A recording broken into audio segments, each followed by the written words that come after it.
Bonjour et bienvenue tout le monde. Aujourd'hui, dans ce chapitre, on va essayer d'aborder le chapitre sur les limites. Et comme vous voyez, j'ai intitulé Vers la conquête des limites. Eh bien, pourquoi j'ai choisi ce mot de la conquête? Eh bien, parce que c'est un chapitre qui est capital, qui est très important, qui est même indispensable pour la continuité dans le reste de votre parcours en mathématiques. Pourquoi? Vous pouvez remarquer par exemple que le problème qui a plus de chances à avoir des notes, c'est-à-dire généralement plus ou moins que 10 points dans un examen du baccalauréat, eh bien c'est le sujet sur l'étude des fonctions. Et bien sûr, vous savez que l'étude d'une fonction, elle se base principalement dès la deuxième question presque, c'est-à-dire après avoir déterminé l'ensemble de définition, elle se base sur le calcul des limites. Si vous n'arrivez pas à calculer les limites, vous ne pouvez pas continuer normalement dans un exercice d'étude de fonction. Pourquoi? Parce que avec les limites, ou bien je veux dire sans les limites, vous ne pourrez jamais dresser un tableau de variation. Sans les limites, vous ne pouvez jamais parler sur ce que ça veut dire les asymptotes ou bien les trouver, sur le calcul des limites, tout simplement. Et brièvement, vous ne pouvez rien faire dans un exercice sur l'étude des fonctions. Et bien c'est pourquoi j'ai mis la conquête des limites. Et bien c'est pourquoi aussi je vous dis que la compréhension de ce chapitre, ou bien ce que ça veut dire les limites, est bien maîtrisée, bien assimilée, les exercices sur les limites, c'est très intéressant et ça vaut la peine de bien gaspiller du temps pour le faire et pour le conquérir. Alors c'est ce qu'on va faire maintenant, on va essayer de vous donner le bon chemin ou bien la clé de cette réussite dans cette conquête. Alors, la définition classique de la limite, comme vous la voyez devant vous, donc j'ai choisi pour la limite d'une fonction en un point. Alors, je vous dirais qu'on n'en a rien à faire, on ne va pas travailler avec. C'est une définition qui n'est pas appréciable, qu'on n'aime pas, et peut-être qu'on ne comprenne jamais même avant d'avoir son baccalauréat, pour les gens qui ne continuent pas dans les études, dans des parcours où il y a beaucoup de mathématiques. Il y a des gens qui finissent leur parcours scolaire sans jamais comprendre de quoi s'agit-il et à quoi sert. Donc, alors je vous dis, dans cette séquence, on ne va pas travailler avec cette définition, on va essayer d'éclaircir les choses d'une façon plus concrète et plus compréhensible, et pour bien faciliter la tâche aux étudiants et aux élèves et leur dire que les limites, c'est quelque chose comme d'autres chapitres, comme d'autres choses qui ne sont pas plus compliquées ou bien plus complexes qu'on peut le croire. Alors, on va éviter, comme j'ai dit, de travailler avec cette définition. Eh bien, je vais vous donner la définition concrète de ce que c'est une limite normalement. Alors, vous avez devant vous, j'essaie toujours de faire un cours éclairci et écrit aussi pour les gens qui veulent le copier chez eux. Donc c'est un cours qu'on peut aussi noter chez lui. Donc je pense que c'est la meilleure façon aussi. Parce qu'on ne peut pas apprendre un peu, on ne peut pas nous souvenir de tout ce qu'on dit. Alors la limite d'une fonction f de x, c'est quoi? Alors, la limite d'une fonction f de x au voisinage d'un point x0, c'est tout simplement la valeur que va prendre cette fonction si x est égal à x0. Tout simplement. Ça veut dire, c'est la valeur de f de x en x0 en remplaçant tout simplement x par x0. Voilà, tout simplement, c'est la définition la plus concrète de la limite. Alors, où est-ce qu'il y aurait des problèmes? On va le voir, et donc ça c'est bien sûr c'est ce qui vaut la peine même d'étudier les limites. Sinon, on dirait que la limite de f de x était à la f de x0 tout simplement, en x0. Mais on va voir pourquoi il y aurait des problèmes.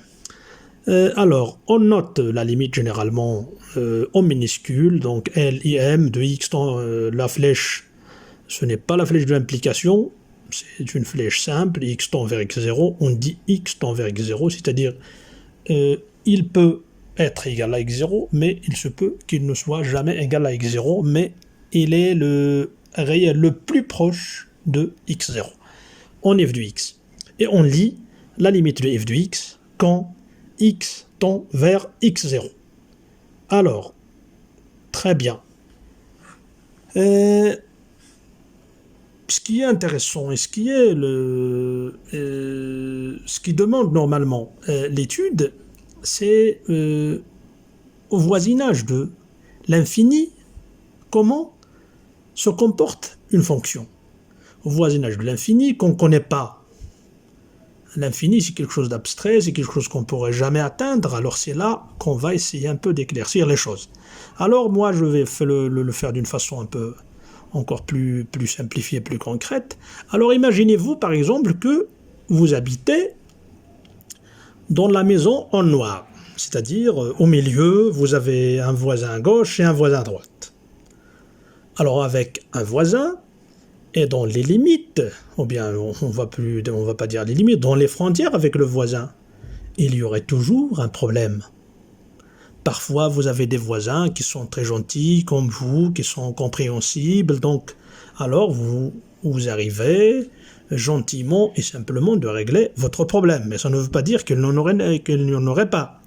Alors c'est assimilable et c'est semblable à ce que ça veut dire la limite. Alors qu'est-ce qu'on va faire ?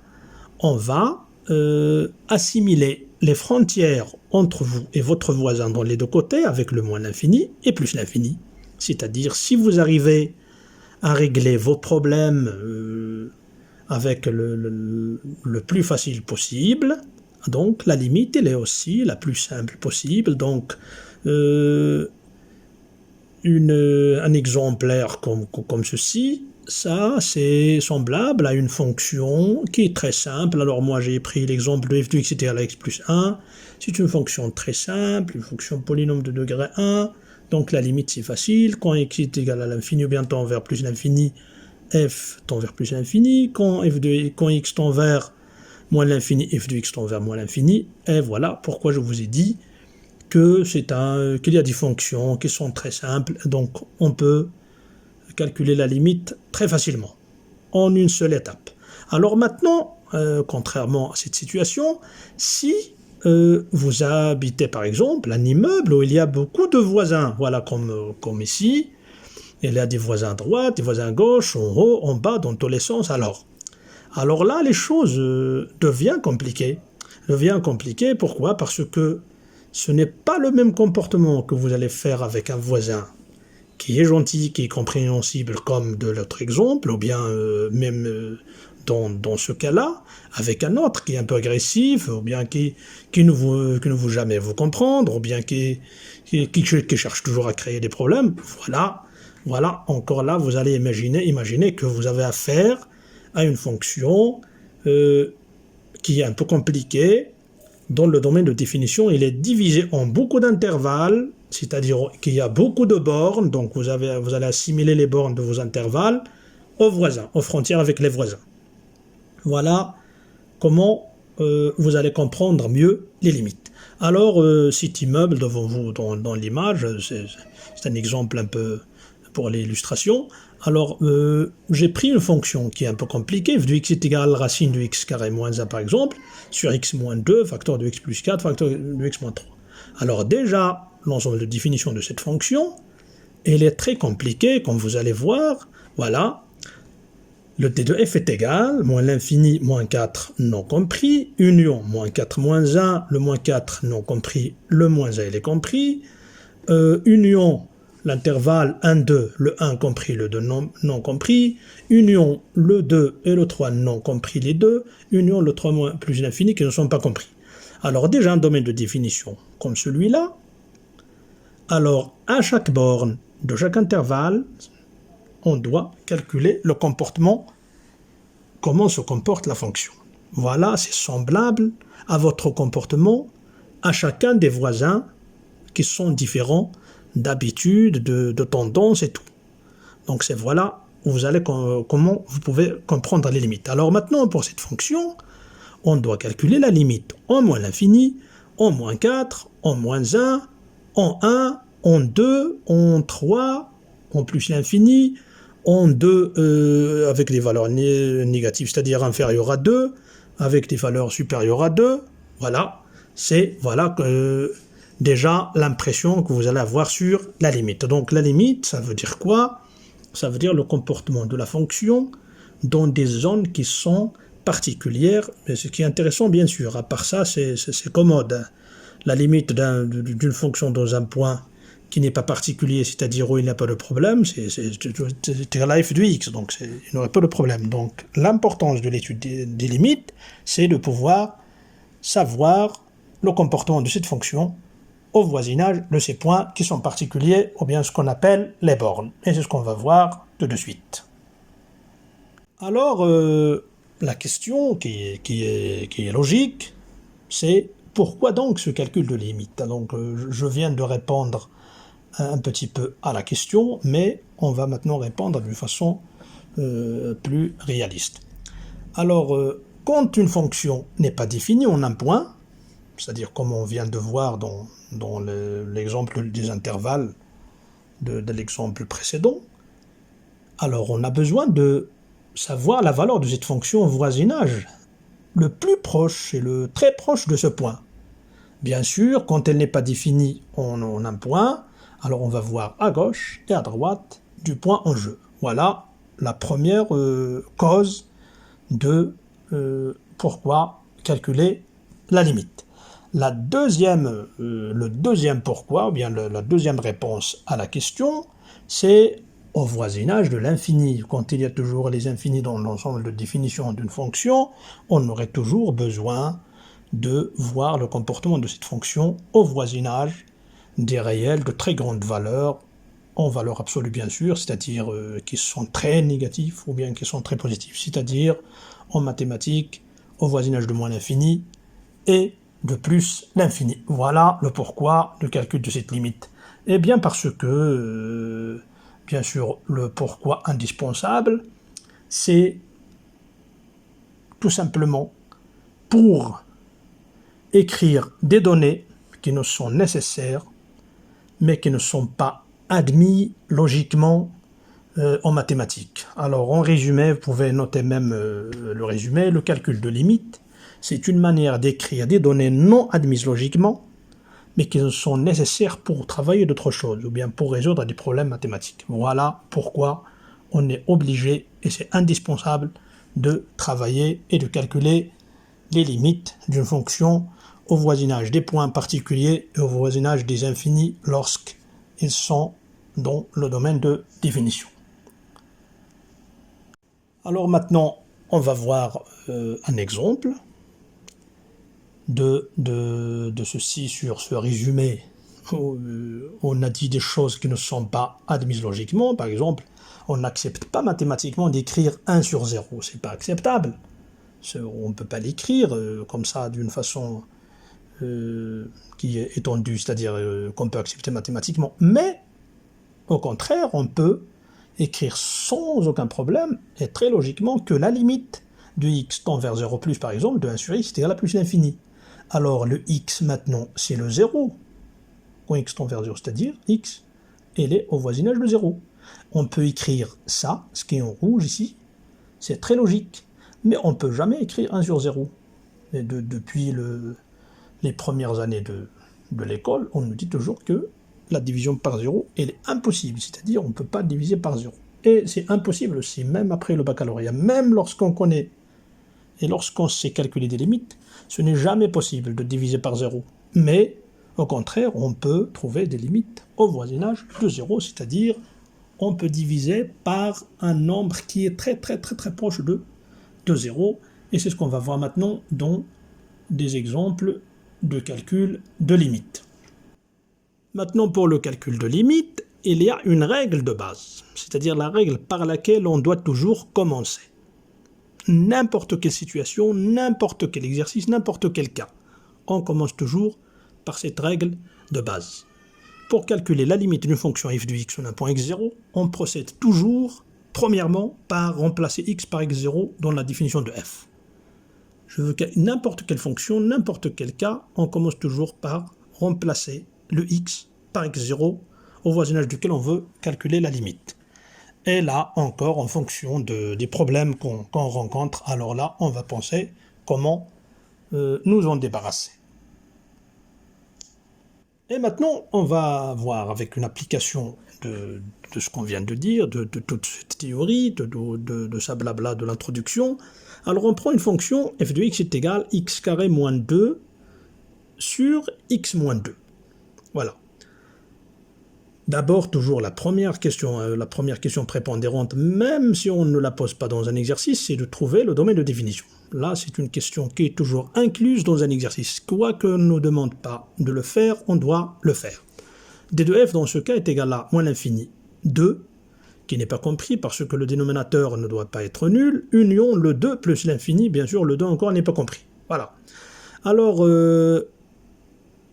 quand on calcule la limite de f de x en 0, par exemple, alors la limite de f de x quand x tend vers 0, on remplace, d'après la règle de base qu'on a dit, on remplace le x par 0, donc c'est 0 au carré, moins 2 sur 0, moins 2, c'est tout simplement moins 2 sur moins 2, qui est égal à 1. Eh bien, c'est égal aussi à f de 0.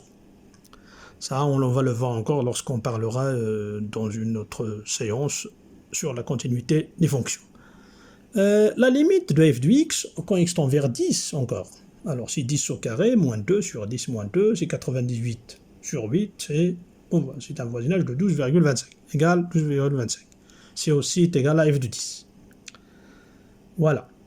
Donc plus généralement, pour tous les x0 appartenant à d de f, c'est-à-dire le 2, bien sûr, il est exclu parce que déjà, il n'appartient pas au domaine de définition, et les infinis aussi. Donc, pour tout x0, on va remarquer que la limite de x, quand x tend vers x0, de f de x, je veux dire, quand x tend vers x0, est égal à f de x0. Très bien. Il nous reste maintenant quand x est égal à 2. Alors, pour x est égal à 2, lorsqu'on remplace, d'après la règle de base, oui, même si la fonction n'est pas définie en 2, on va appliquer notre règle de base. On remplace le x par 2 et on trouve f de 2 est égal à 2 au carré, moins 2 sur 2 moins 2, qui est égal à 2 sur 0. Et là, c'est une écriture inacceptable, comme on a dit. Donc, on ne peut pas écrire f de 2 est égal à 2 sur 0. Ça, c'est pas logique mathématiquement. Alors, c'est là qu'on va commencer les choses sérieuses sur le calcul de la limite. On fait donc recours à la limite au voisinage de 2. Alors, comment on va faire? Vous allez voir. Quand x s'approche de 2, voilà. Alors, j'ai pris le x s'approche de 2 dans le voisinage positif, c'est-à-dire, je veux dire, dans le voisinage négatif, c'est-à-dire inférieur à 2. On peut le faire aussi, ce qui est fait ici, on peut faire avec le x supérieur à 2, c'est-à-dire avec 2 virgules, les 0 et un petit 1 après. Donc là, on va essayer de comprendre avec ça. Quand x tend vers 2, c'est-à-dire 1,99, f de x est égal à 3,99. Si x est égal à 1,39, f de x est égal à 3,39. Si x est égal à 1,9994 fois, alors f de x est égal à 3,9994 fois. La même chose. Si maintenant on prend un nombre le plus proche de 2, ce n'est pas celui-là bien sûr, mais encore plus supérieur à celui-là. Mais on va voir qu'est-ce qui va arriver. Alors le 1,9 qui se répète 7 fois, il nous donne 3 avec le 9 qui se répète 8 fois, ou bien je ne sais pas. Donc un nombre qui est proche de 4. Alors on va essayer d'interpréter ce tableau. Eh bien tout simplement, c'est ce qu'on résume et c'est ce qu'on récapitule avec l'écriture suivante. On écrit que la limite de f de x quand x tend vers 2 est égale à 4. Là, x tend vers 2, f de x tend vers 4. Mais la limite de f de x est égale à 4. Donc quand on écrit ici la limite, on a le droit d'écrire égal. Mais jamais, on n'écrira jamais que f de 2 est égal à 4. Parce que f n'est pas défini en 2. Donc x tend vers 2, ça veut dire x est le nombre, le réel, le plus proche de 2. Que ça soit à droite ou à gauche de 2, que ça soit 1, les 9, 9, 9 jusqu'à l'infini, ou bien le 2, les 0, 0, 0 jusqu'à l'infini, on écrit 1 après. Donc là, c'est infini, bien sûr. On ne pourrait jamais trouver ce réel. Et c'est pourquoi on introduit l'expression, ou bien la grandeur mathématique qu'on a appelée la limite, et on a droit d'écrire que est égal à 4. Comme j'ai dit dans le résumé du pourquoi le calcul de limite, c'est tout simplement pour donner un sens logique à quelque chose qui nous est nécessaire dans la suite, dans notre parcours mathématique, ou bien dans un exercice, ou bien dans un problème de mathématiques. Maintenant, on va voir pour un autre exemple, une fonction f de x, maintenant est égale à 1 sur x. Alors avant de commencer, je vais vous faire un petit rappel sur la droite ici. Voilà, vous avez l'habitude d'écrire l'ensemble R comme dans une droite, c'est-à-dire représenté par une droite, c'est-à-dire qui comporte tous les réels de moins l'infini jusqu'à l'infini. Voilà, et le 0, il est un peu au milieu, donc c'est les valeurs positives et les valeurs négatives. Alors, une petite parenthèse, même si je dis que 0 est au milieu, alors n'importe quel réel peut être au milieu, parce que les infinis ne sont jamais déterminés. Et je ne sais pas si vous avez déjà l'occasion de voir une vidéo, on a parlé de ça, donc ça c'est très intéressant. On dit que tout réel, il est le symétrique, c'est-à-dire c'est un centre de symétrie par rapport à l'ensemble R, donc ça c'est une parenthèse à clore. Donc très bien. Alors là, ici, les valeurs positives et les valeurs négatives. Donc le point qui est proche de 0, il peut être négatif, soit positif. Mais dans les deux cas, sa valeur absolue, elle est très minuscule, elle est très petite. Alors, qu'est-ce qui arrive lorsque notre x augmente de plus en plus? Par exemple, pour x est égal à 10. Alors, 1 sur x est égal à 10 puissance moins 1 ou bien 0,1. Pour x est égal à 100. 1 sur x est égal à 0,01. Pour x est égal à 10 puissance 3, 1 sur x est égal à 10 puissance moins 3. 10 puissance 4, 1 sur x est puissance moins 4. Alors, plus pour des valeurs encore plus grandes, 10 à la puissance 10 à la puissance 100, c'est-à-dire 10 à la puissance 100, c'est-à-dire 1 avec 100 zéros, et le 10 avec les 100 zéros, c'est encore plus. Donc, voilà, ce sont des chiffres qui sont très très énormes, mais pour lesquels il y a encore des réels qui sont supérieurs. Et voilà, je vous fais une petite liaison avec la fameuse définition qu'on ne comprend jamais, c'est bien ça. C'est-à-dire, quel que soit le x plus grand, c'est-à-dire quand on veut parler de l'infini, il y aurait toujours un autre réel qui est supérieur à ce nombre-là. Donc, ou bien quel que soit le nombre petit, par exemple le voisinage de 0, et il y aurait toujours un autre epsilon qui est inférieur à son nombre et qui est voisinage de 0. C'est-à-dire, il est supérieur à 0, mais il est inférieur à son nombre réel qu'on croit être le plus petit. Alors, voilà le tableau devant vous. Donc, pour x est égal à 10 à la puissance 1000 à la puissance 100, c'est-à-dire 1 avec, je ne sais pas quoi, 100 000 zéros après, c'est-à-dire un nombre très énorme. Alors on voit que le 1 sur x, c'est un nombre très très très petit aussi, c'est-à-dire c'est 1 0, le même nombre de zéros avec le 1 après, donc c'est un nombre très très petit. Alors on va essayer de faire l'interprétation de ce tableau et de ces résultats par ce qui suit. Plus que x augmente, plus que 1 sur x diminue. Et à des valeurs de x extrêmement grandes, c'est-à-dire avec les 10, avec les grandes puissances, la valeur de 1 sur x, il devient très minuscule. Et en physique, on dit que c'est négligeable. En mathématiques, on ne dit pas négligeable, mais réellement et concrètement, on dit qu'on peut le négliger. Alors, autrement dit, au langage courant, on dit qu'on peut l'assimiler à 0. C'est-à-dire, elle est sensiblement égale à 0, mais jamais égale à 0. Et c'est là encore qu'on va introduire et on va faire recours à notre écriture de limite. On écrit alors, en conclusion, que la limite de x, quand la limite de 1 sur x, quand x tend vers l'infini, est égale à 0. Voilà. Le x tend vers l'infini, c'est-à-dire très grand. Le 1 sur x, il est très minuscule, comme on a dit.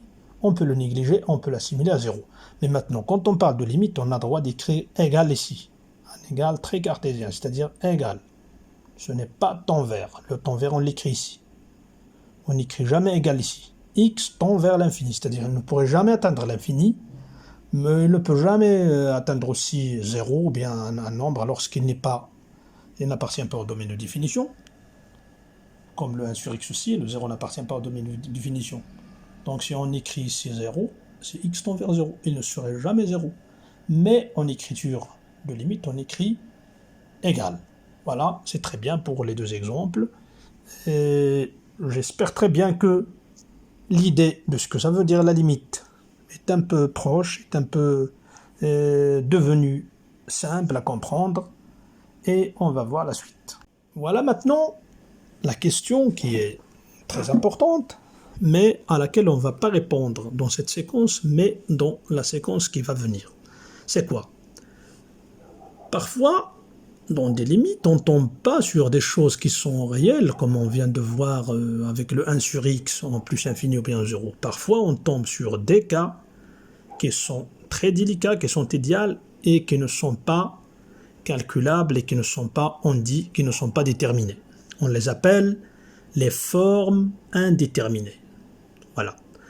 Et jusqu'au niveau du baccalauréat, on les compte en nombre de 4. Il y a des gens qui disent que c'est en nombre de 7, ou bien parce que les infinis, c'est moins l'infini sur moins l'infini sur plus l'infini sur plus l'infini, etc. Donc déjà ici il y a 4.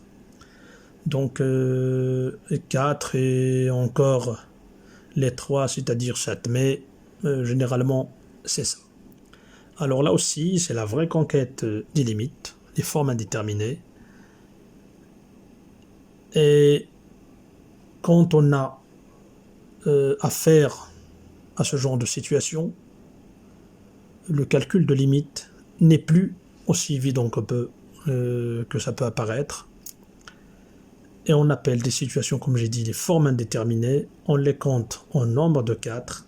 Et c'est ce qu'on va voir dans la séquence prochaine. Je vous laisserai le temps de bien comprendre ce qu'on vient de dire sur cette introduction.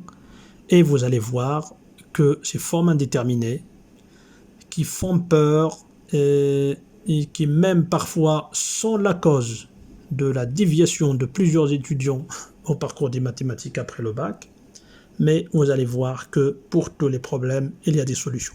Et vous allez voir qu'on peut attaquer, qu'on peut confronter ces formes indéterminées d'une façon, pour chaque situation, il y aurait toujours une façon qui est très simple et qui permettrait de simplifier ces formes indéterminées et ces situations qui paraîtront idéales, mais qui deviendraient très simples, comme les autres cas.